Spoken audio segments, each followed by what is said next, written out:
What? Off to a wonderful start. Oh, that's why. Suppressor any better? Oops. Oops. I'm hacking everything out.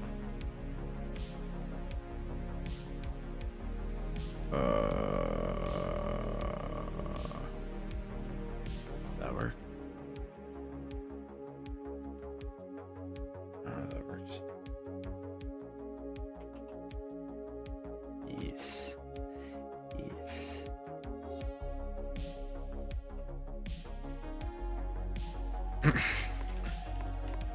All right.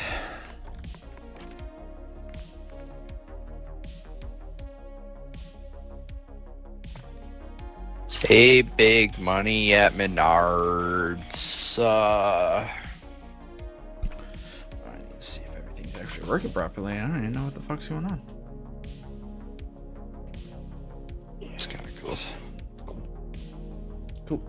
I like that.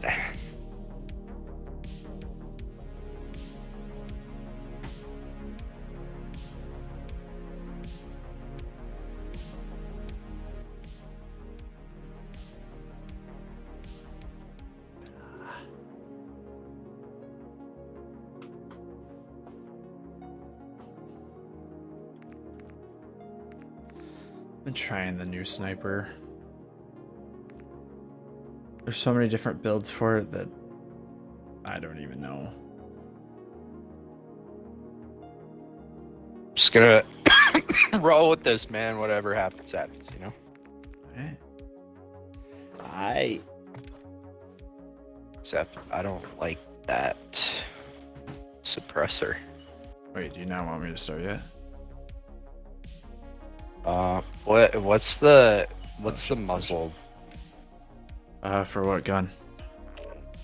Any gun. Well, what do you plan on using?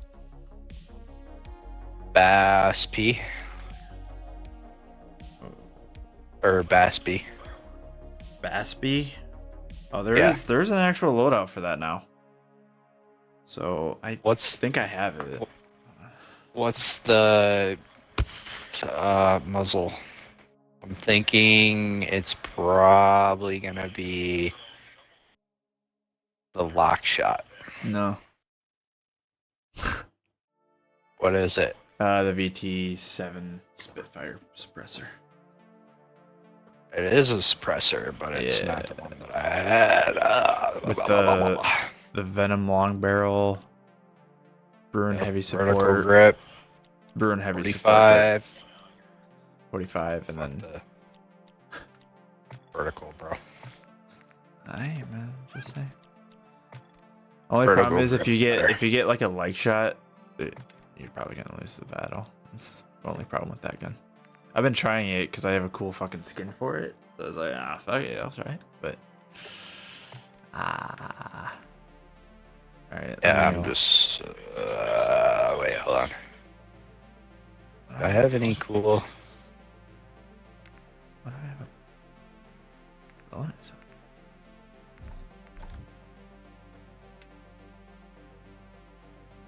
What?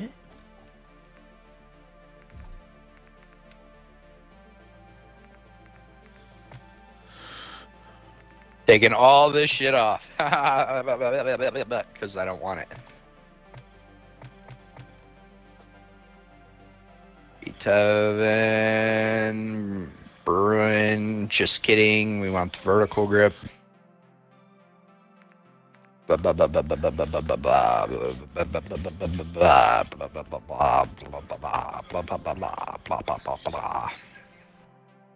want the 45 round mag, then we want the long barrel, then a long barrel, Ah.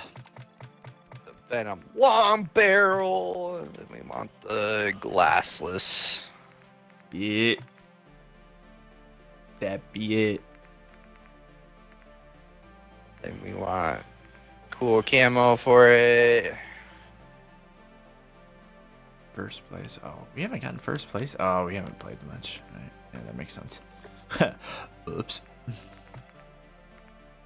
kind of camo do I want for it? So Wait, what? What? oh, that's cool as hell. Is this so?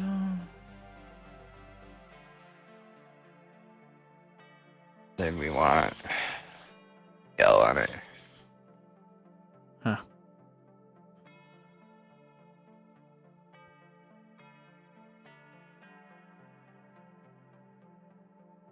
Yeah, I guess. That makes sense. Alright. You ready? Hold on. Motherfucker. And this is changed as a change. E. Slay reflector. I'm fucking changing it.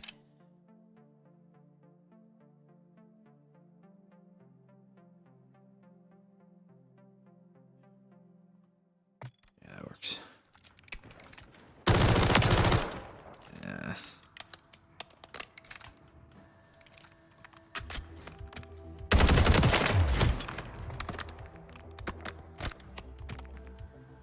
Yeah, cool camo for our submachine gun.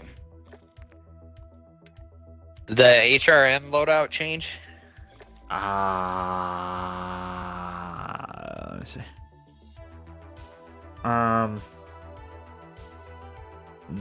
No.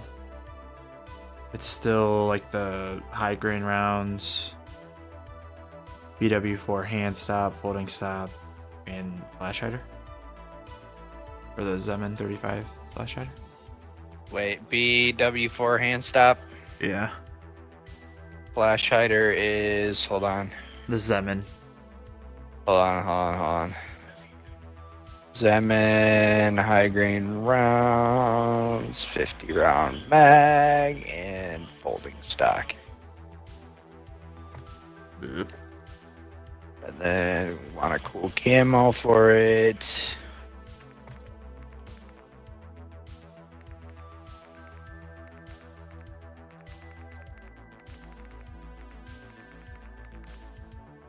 Something like that'll blend in.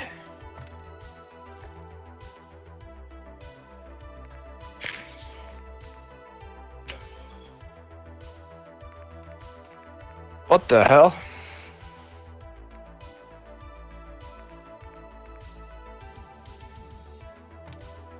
I want this sniper to be so good.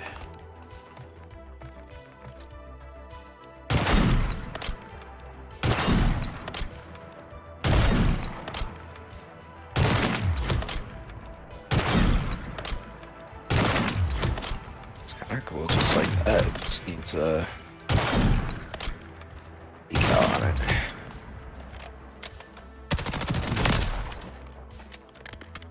Not bad.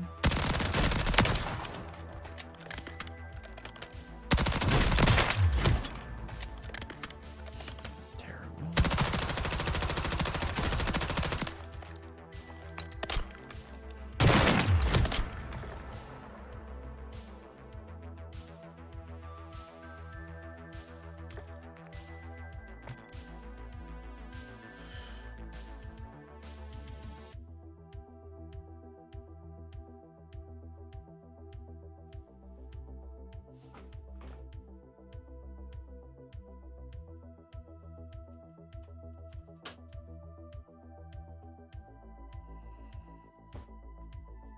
Too bright.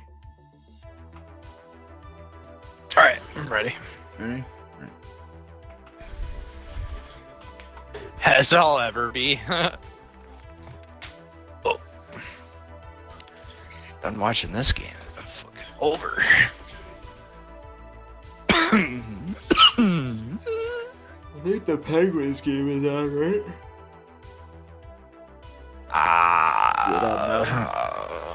I know.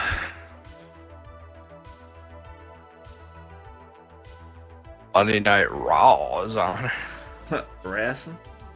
Watch some wrestling. Watch some wrestling. What's an it? People who like wrestling? And wrestling is cool.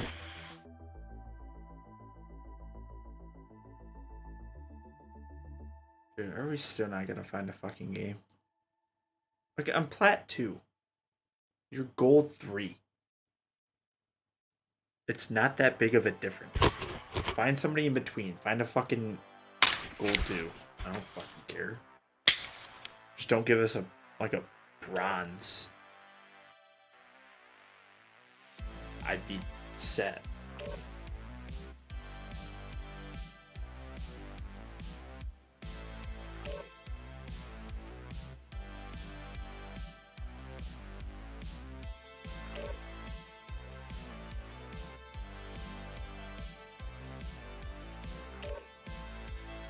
Oh, it's hot in my room. My window's open too. No. Yeah, Pittsburgh and Toronto. We need Toronto to actually win. It's tied. Fuck. Just need the Red Wings to win tomorrow. They need to win tomorrow. If they don't win against the Capitals tomorrow, we pretty much just seal that shit right up. Nah. It's over.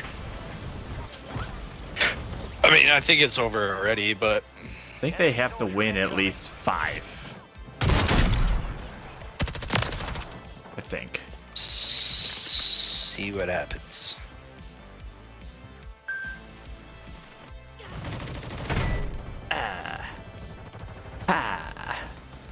Fuck. Enemies dropping into the AO. Oh, are they? Oh, hello. Oh, shit. Bless. How are you not dead, though? Oh. Eat me.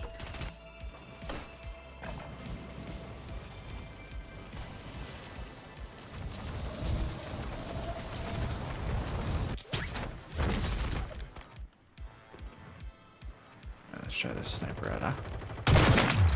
Enemy soldier incoming. Dude, that's how a sniper fucking should be. What's up, motherfuckers? Oh, you had full health. That's not cool.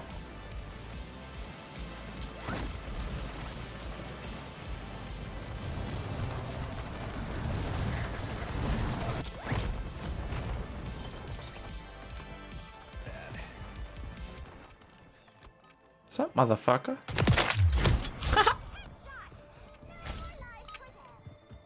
Playtime's over. Stand by for deployment to the war zone. Alright. Honestly, dude, just because I don't have the cutscene of this fucking game anymore makes it a little bit better. Tiny bit. Oh, so they give us a bronze 1. Get a bronze on our team. Let's Fuck go. yeah. I'm horny. Let's get it. Cool. Survive and your team So can excited. redeploy. Eliminate targets to bring them back faster. Drop point for your squad, soldier.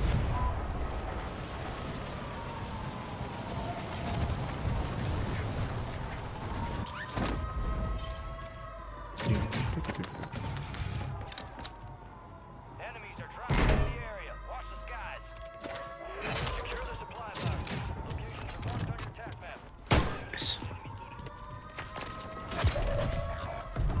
Fuck. That's not good.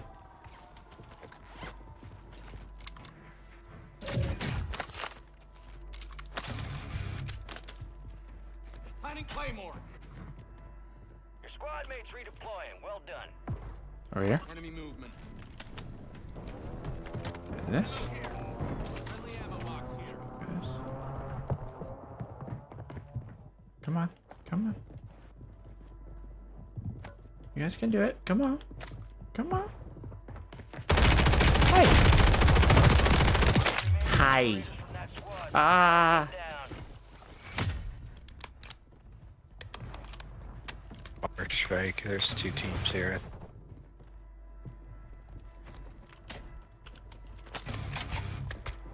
An actual gun.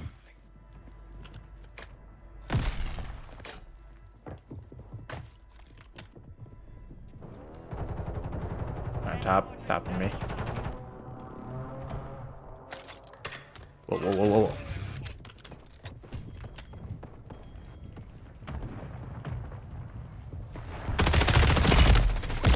You came out of nowhere, bud.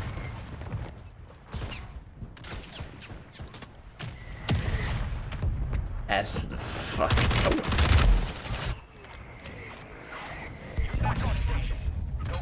Right here, teammate, please. Thank you. Teammate, surely they get fucked up here, right?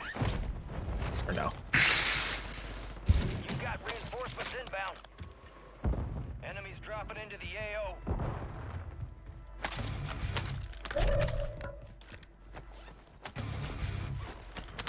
Da da da da.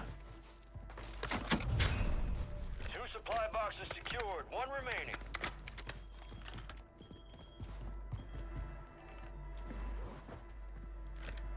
Got gas moving in.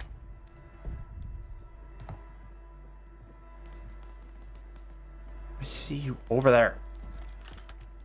Friendly mortar strike on the way.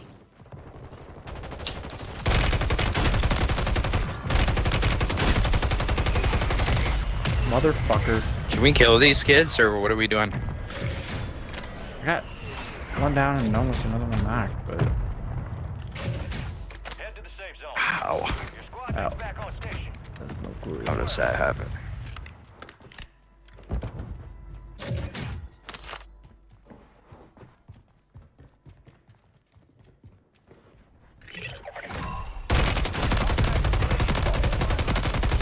Target down. Marking the rest of them. By me. Oh!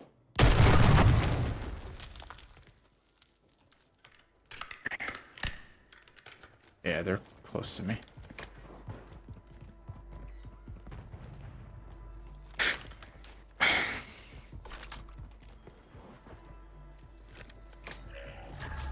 Yep. Right here. Loadout drops inbound. Cheers. Ow! Aaron? Couldn't hear him, dude. I mean, he jumped through the window, shot me and everything, dude. He downright fucked me up. I'm gonna go Lodi. Time for vengeance. You're Seriously? Oh, Lodi's not good. Lodi's not good. Lodi's in a bad spot. Oh, man. I was about to say, teammate, there's no way you let me die there, right?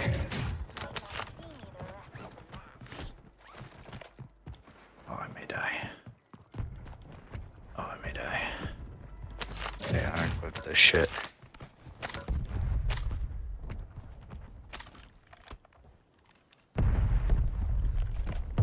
Probably a better gun, so I'll take it. Better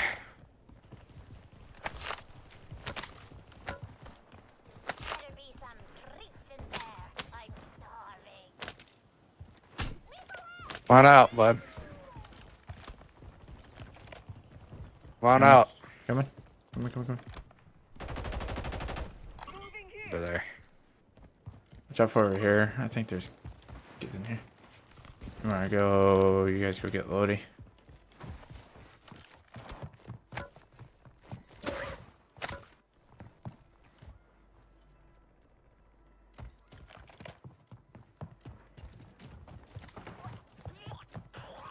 Sorry, hairball.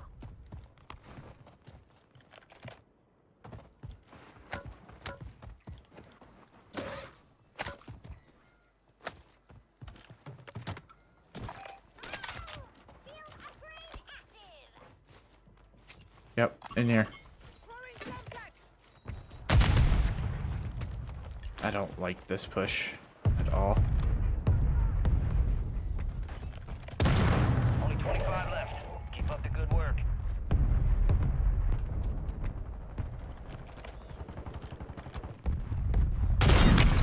Oh my god, I hit him. That was kind of fucking cool.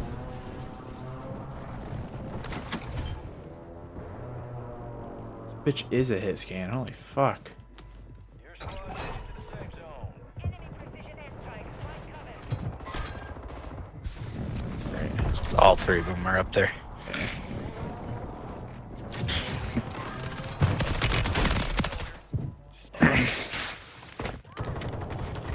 I gotta stay alive somehow. Your squad mates redeploying. Well done. It's not good. I would not land there. Just saying. You got reinforcements inbound. Oh, das sind die nur. Ah. It's in yeah.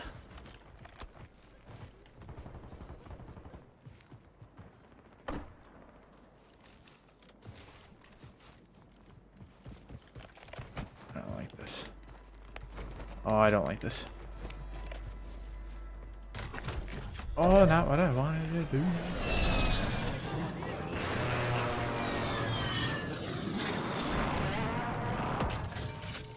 Fire sale active. Buy Oh, station hey there. prices.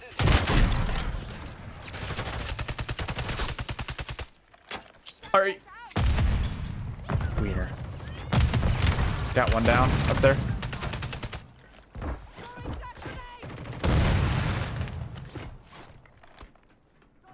Moving up.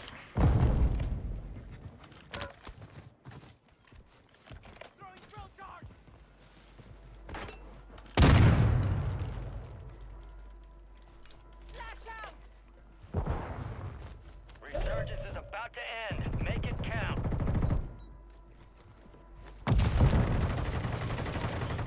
No, I fell. Go one down. Hold on. No.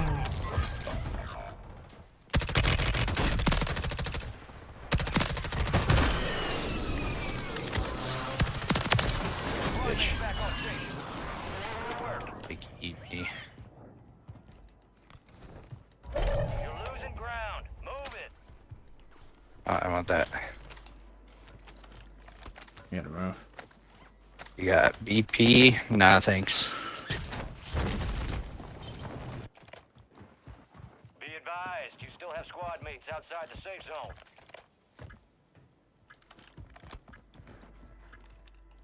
Nettie didn't win that time. Fire sale's over.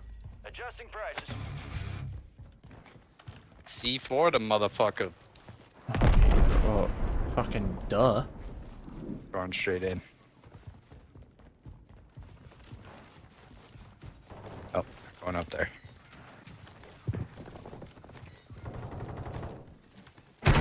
In here, in here. All behind me. Fuck me.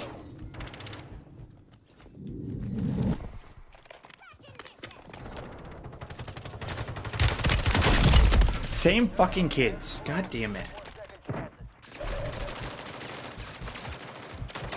Right here. Right behind this wall. Nice. I'm getting revived. Hold on.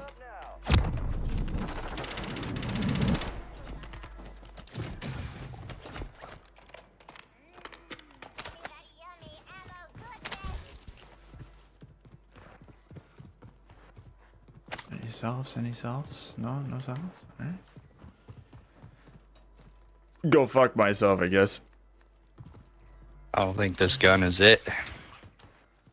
Submachine gun's good.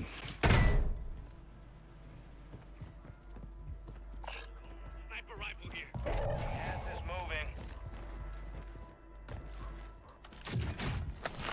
Enemy soldier incoming. Are they coming back for their shit? They gotta be, right? Over here.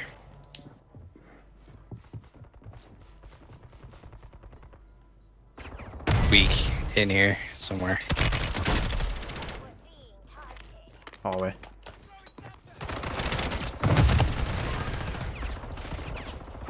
Oh, there's so many kids. there. Kids! Oh. Oh no.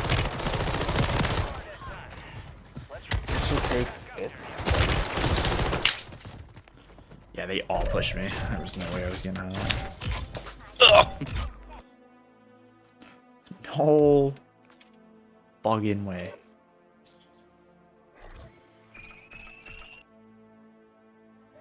Need some. I need some chocolate.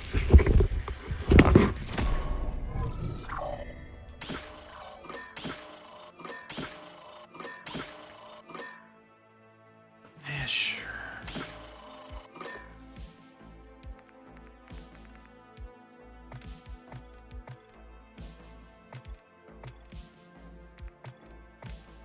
Oh, I need water. I need water.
You're headed to the war zone. Get geared up and stand by.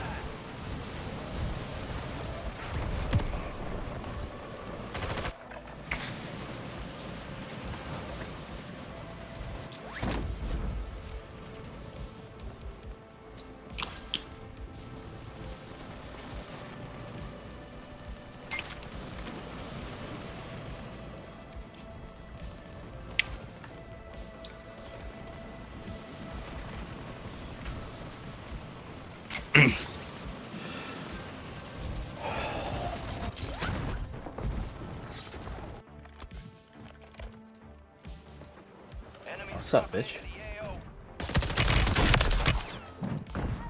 Nah. No, no, no, no, no. You can't do that to me. Oh, there's guys.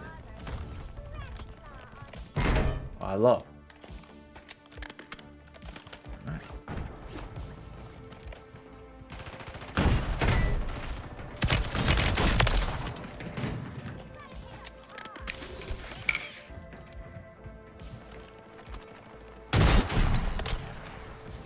Enemies are dropping into the area.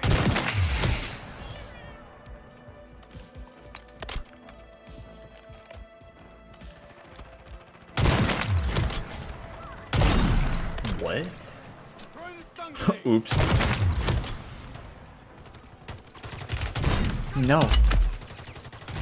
No. No. Enemy soldier incoming.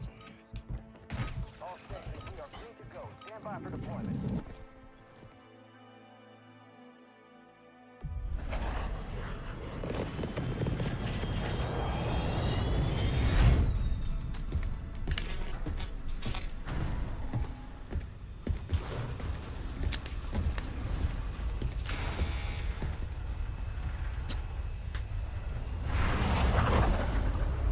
Resurgence. Survive to redeploy fallen teammates. Eyes fucking hurt.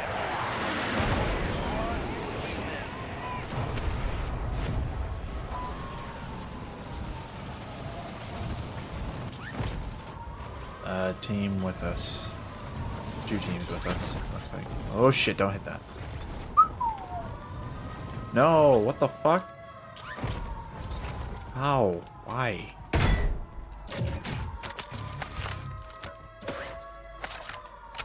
Why are you giving me an M4? You dirty bitch. Oh, what's up? What idea? Marking the rest of that squad on your tac Don't map. kill me. Go get 'em. Oh no. Oh no, you're gonna kill me. Don't kill me. Oh my god. Don't get me. Don't do it. Yeah, this gun's horrible. Fuck you. No, you can't see me, right? You can't see me from here? Don't kill me. Oh. Mama. Go away. Kill me. Yeah, bitch. Fuck you. Enemies are dropping into the area. Watch the skies. No, teammate, what are you doing? Why would you do this?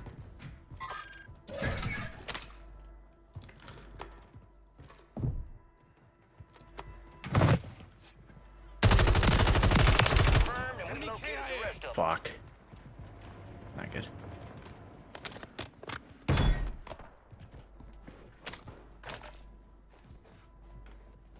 Kid above us. He's in the tower, I think. Yeah.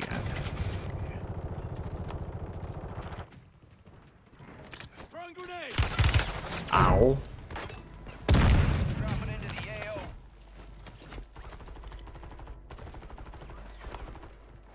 I just wait him out here, honestly. Dude, it is a shit show out there. I'm just... Oh, you can... Oh, fucking see. Right next to us. Teammate, why? Don't die. Motherfucker! Kinda stuck here until Advised, there's an enemy squad gunning for they you. kinda move. Unless we want to try and sneak up here. Moving to my mark. This Yeah, kid's yeah. in the building right next to us, though. Yeah. Well, I mean, we can kind of maybe sneak out the side here. Deploying. Well done.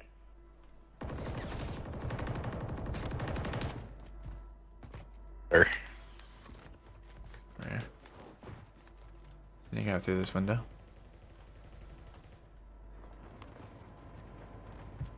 This kid wasn't All squad still members up are here. in the safe zone. Hostile No, target he's not up here. deploying. Oh, there's a sniper up here. What's up?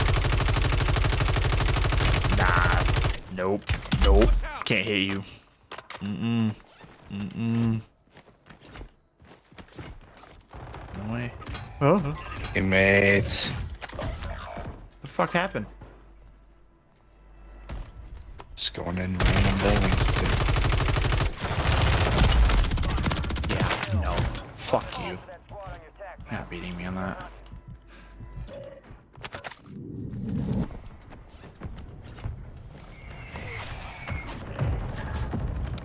Friendly loadout drops on the way. Oh, okay. This gun better.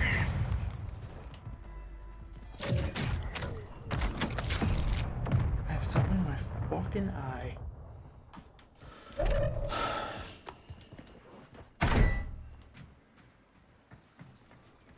Enemy marked. One in the back too.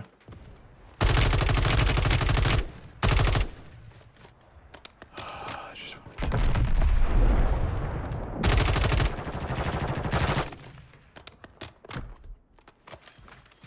I'm moving up. Yeah, we gotta move. Sit here. Sat here way too long.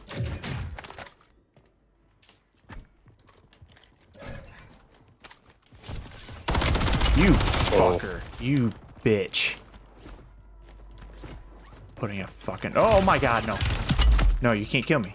On me. On me. On me. On me. Lead him right to you.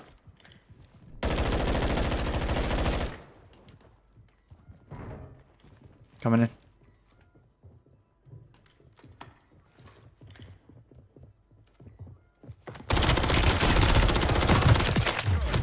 Another one. Another one. Another one.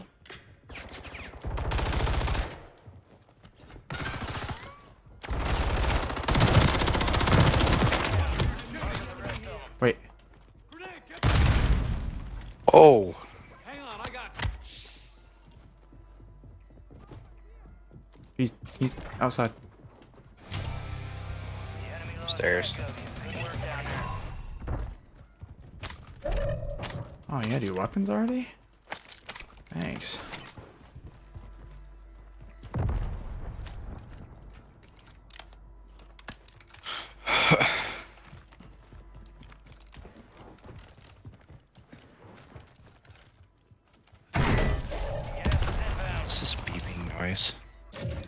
I think it's. Did you pick up a perk package? Yeah. Yeah, it's one of your perks. I think it alerts you to like mines and shit. I think. It's annoying. Yeah, it is. I don't like that perk. You made up top? Okay. All right, your squad's in the safe zone. What's the rest of these fuckers out? I got my loadout.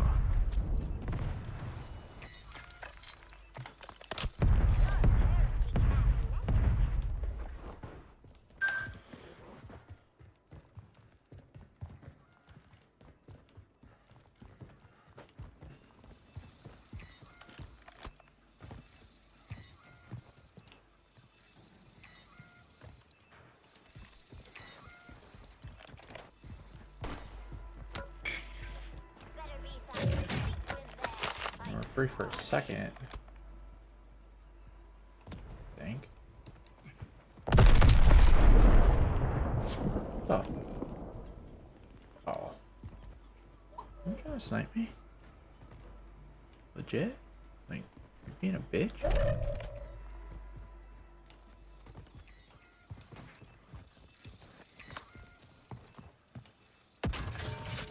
Fire sale is active. Buy station Maybe we kind of prices stay are put adjusted. until we need to move, huh?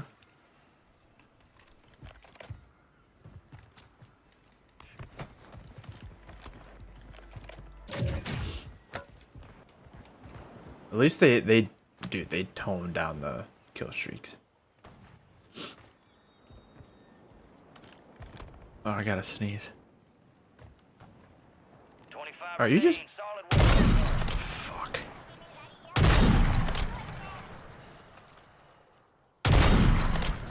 Resurgence window is ending. Watch your six.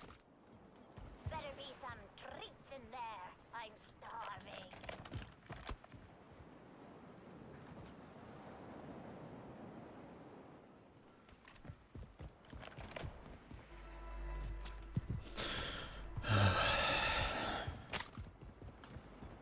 Impactful shit, huh? Gas is moving.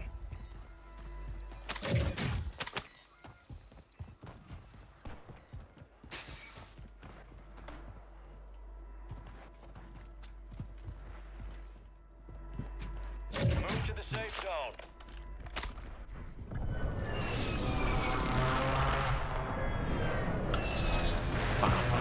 Fire sale's done. Prices are back to normal. Enemies deployed a counter UAV. Moving to my mark. Kid's all the way on that ship over there. Wait.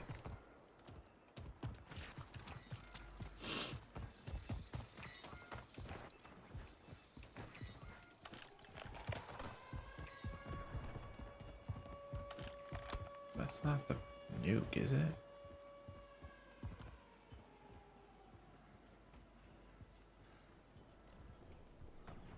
Be advised, resurgence is no longer active. This is for keeps. Fuck is it? Supply crates have been restocked. Yo, yo, yo. Got some cat-like reflexes there. Teammate, I don't want to deal with you. I just don't. I'm sorry. My guy. Like, there's only 8 squads left and now you decide to talk. I just don't feel like it. I don't. Sorry. No speaking for the rest of the game. Thank you. On top of here. Ow, oh, hey. Hey! Chill out. Losing ground. Bitch! The fuck do you think you are? I'm gonna snipe you. All squad members are in the safe zone. What's up? Moving this way. Behind me. Oh shit.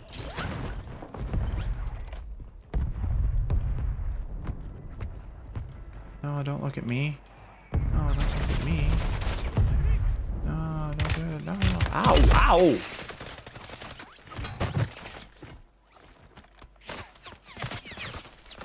Upsy daisy. Getting on the boat.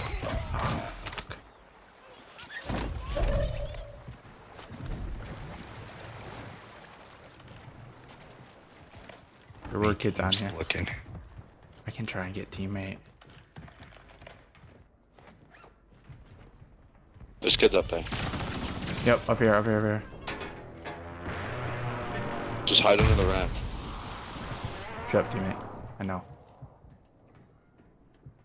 I'm a lovely person. Sorry.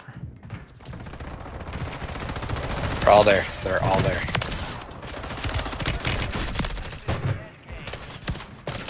No! No! Oh no. You stay down. Go away. I don't know how you survived that, but This kid's panicking. Good shit.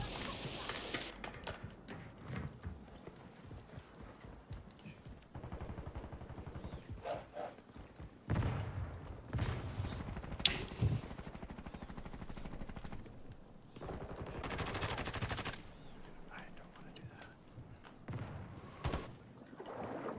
that. You could try to book it to the bar. Yeah, just get down there. Get down there. Just get down there. Look down. In the top 10. Bye. Knocking them out. Gas is inbound. UAV overhead.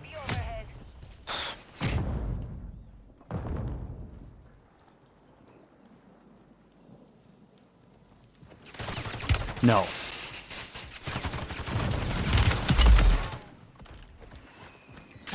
Oh, there's this fucking kid there. God damn it. Just sitting there. Bitch. Head up. Return to base for debrief.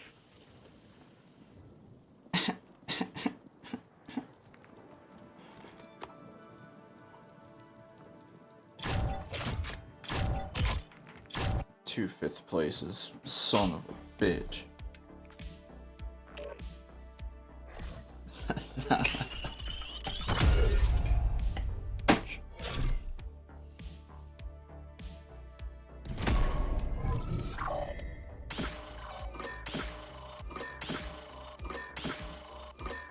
I've reached 300 meters under the sea. The pressure here is immense. All the cool kids do drugs. All the cool kids, you say?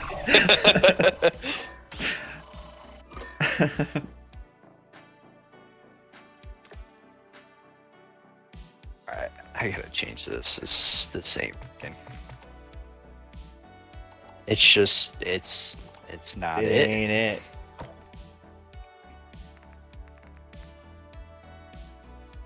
It's not the one. It ain't the one to be. To be or not to be. Like it. Annihilated. Annihilated. To be or not to be. Annihilated. I'll be back. With weapons. He just fucking dies. Oh!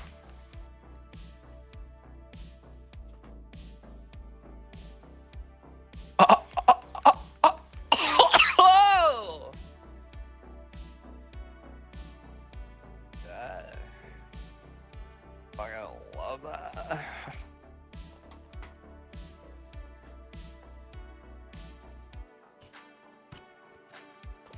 $30 round drum.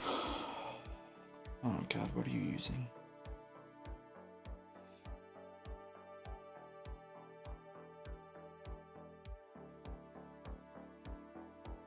Is that?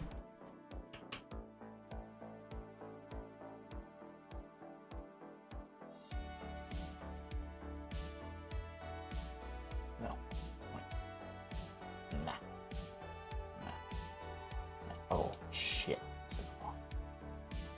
Is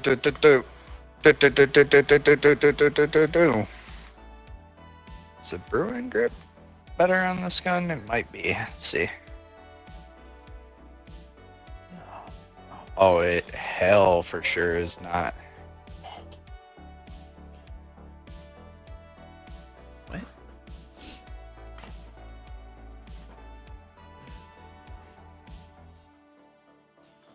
And it's only 70 and my room is like. And my room is fucking hotter than shit. It will not fall. It's on there. Just. It was too low. Yeah,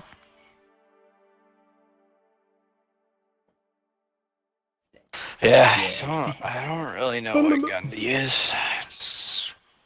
Use like the holder or something. Something decent. Want to use the holder, dude. But I know you don't. Fine, hold on. What about the SVA? Hell yeah. China scored. Good. Fuck the Pens. What about the SVA? I could give you one for that. SVA. Alright. Please hold. Hold on, let me hold on 1 second here. Test something real quick. No. Could use the MTZ 556.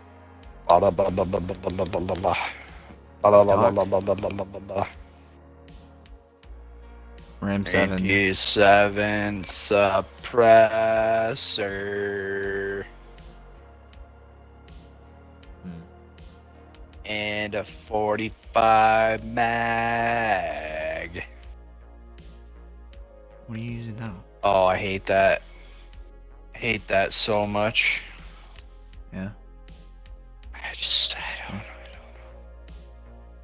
Want to use the best beat, but it's no good. Okay, there's two different. It's no good. There's two different loadouts for that. Do you want them or no? Go back to the poly. We might go back. I've been muted this whole time. Do you want? There's two different loadouts for the bass speed. Do you want both of them? Just throwing that out. No, I think I'm. Alright, I think I'm done.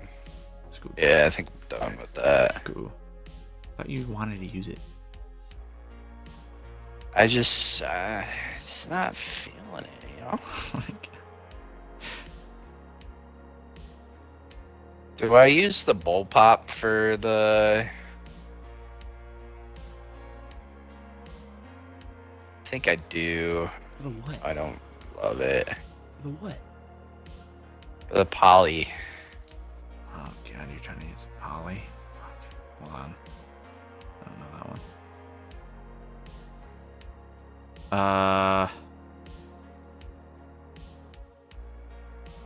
Yes, use the kit for it.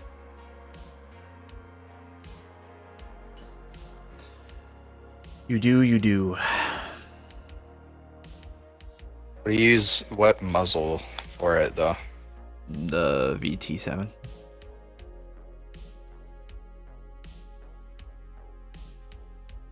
I don't hate it. Definitely don't love it.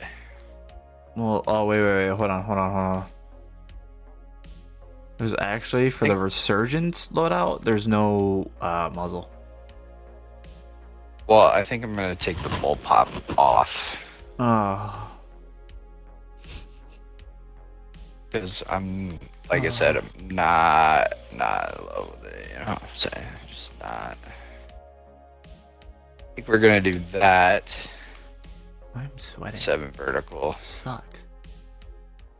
My room has to be like 95 degrees. This is awful. Sucks.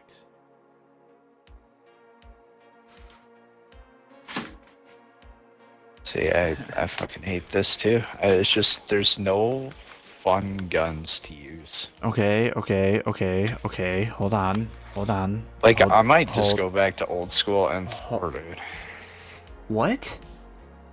Yeah. What? M4? Yeah. Oh, Yeah, old school. We're never gonna win.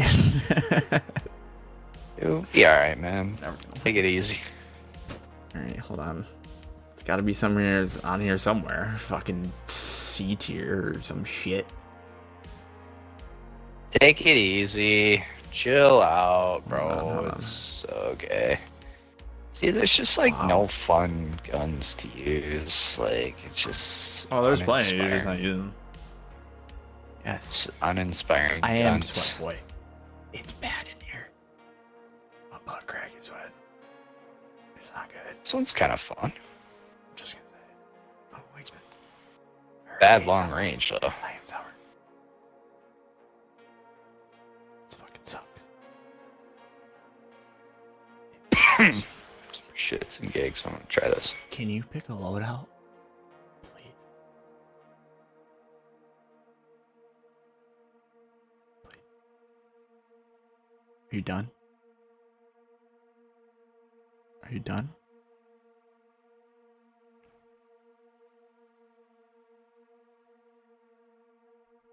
Aaron, have you picked a Huh? loadout? Have you picked a loadout yet? So this is really good medium range, but long range is just it like fucking blows, dude. I don't know what to say. Let's try the Bruin grip on it. Bruin grip might be okay.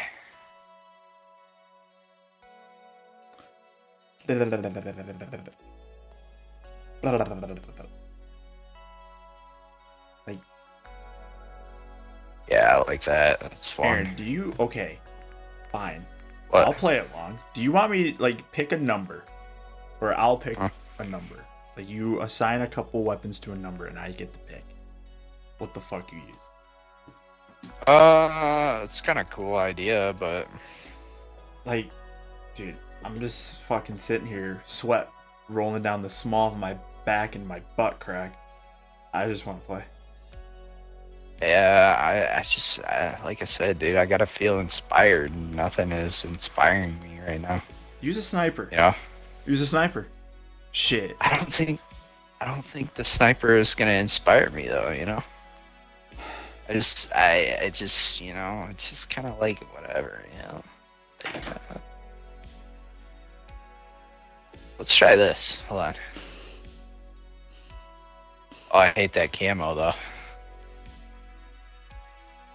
See, I want to look cool while killing people, you know. Oh, you have to play the game for you to kill people. What?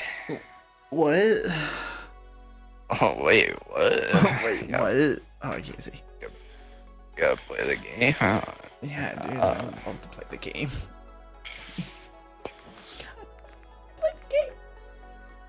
I think we're gonna roll. Wow, that's gross. Doesn't color the barrel? Like, why? Like, why would you not color the barrel? Why It's is just- this damage range in this? Why wouldn't this be used and not this? What?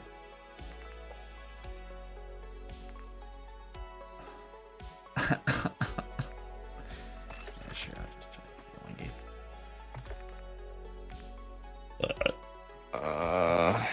Any of the vent camos look cool on this? It's kind of neat. Try that with, we gotta put a new decal on it because that don't match.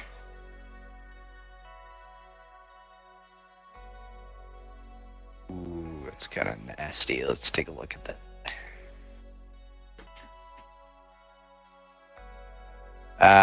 Not big enough.